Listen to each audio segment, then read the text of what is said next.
สำหรับ Huawei ลอก ID ที่เป็น CPU อ่าคิริน 9000S เนาะ 9000S ก็จะมีพวกนี่เนาะนี่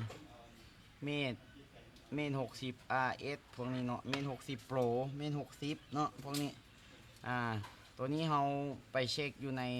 Unlock Tool เนาะเข้าฟาดบูทแล้วเช็คอยู่มองนี้เนาะก็จะได้รุ่นมันมาเนาะ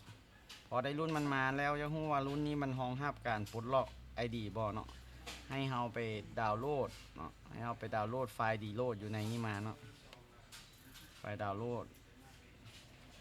ไฟล์ดีโหลดอยู่นี่เนาะนี่ไฟล์ดีโหลด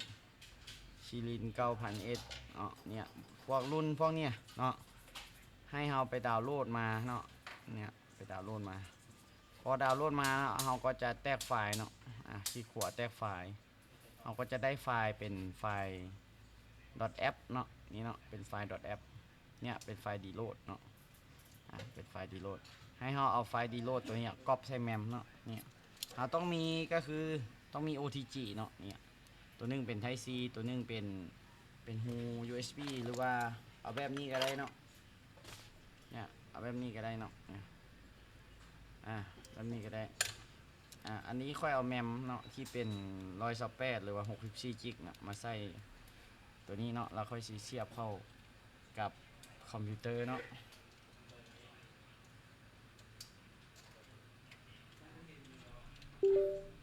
หลังจากเสียบเข้าแล้วเนาะให้เรามาฟอร์แมตเลยเนาะ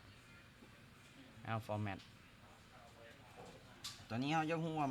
มันไปต่อได้บ่หรือสิรับลูกค้าเนาะเอาก็ต้องเช็คแบบนี้ก่อนเนาะต้องโหลดไฟล์ดีโหลดมาก่อนเพราะว่าบางคนมาถามว่าอาจารย์รุ่นคิริน 9000S น่ะมันปลดล็อก Huawei ID ได้บ่เนาะค่อยก็จะมีคำตอบให้ประมาณนั้นเนาะก็คือต้องไปดาวน์โหลดไฟล์ดีโหลดมาเนาะแล้ว Copy เข้าในนี้เนาะเนี่ยเอาแต่เฉพาะดีโหลดนะโยนเข้าเมมโมรี่การ์ดเนาะโยนเข้าแมมรอท่าเบิ่งนึงเนาะให้เรียวเราเอามาเริ่มต้นเฮ็ดกันเบิ่งเนาะเนาะตอนนี้โหลดไฟล์เข้ามาแล้วเนาะเราก็มาใส่ข้อต่อเราแล้วก็เสียบเข้ากลมานี้เป็นลักษณะนี้เนาะจากนั้นปิดเครื่อง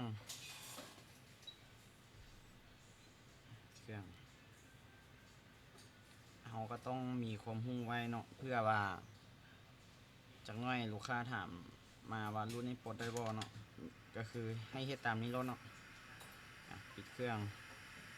กดเพิ่มเสียงกับ power ค้างไว้เพื่อให้มันเข้าหน้า recovery เนาะเพิ่มเสียงกับ power ค้างไว้แล้วไปกดอัปเดตเนาะแล้วสังเกตเบิ่งหลอดว่ามันแล่นไวหรือว่าช้าเนาะถ้ามันแล่นไวปุ๊บแล้วเลอเนาะแสดงว่าบ่ได้เนาะถ้ามันแล่นช้าประมาณ 20% เนาะมันแล่นไปฮอด 20% ขึ้นไปก็จะปลดได้เนาะแต่ว่ามันก็จะ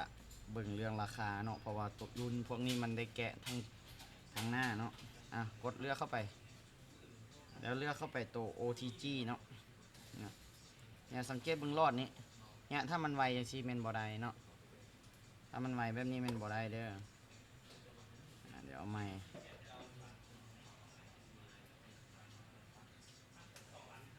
มันต้องค้างอยู่ประมาณสัก 20% น่ะมันรอดมันต้องแล่นไป 20% ถ้ามันไวแบบนี้แม่นบ่ได้เนาะคืนเครื่องลูกค้าได้เลยเดี๋ยวลองเอาตัวนี้ลองมาถ้ามันค้างอยู่ที่ 20% เนาะเป็นได้เนาะ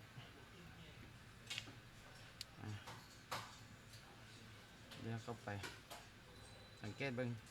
เนี่ยไวเนาะไวแบบนี้บ่ได้เด้อคืนเครื่องได้เลย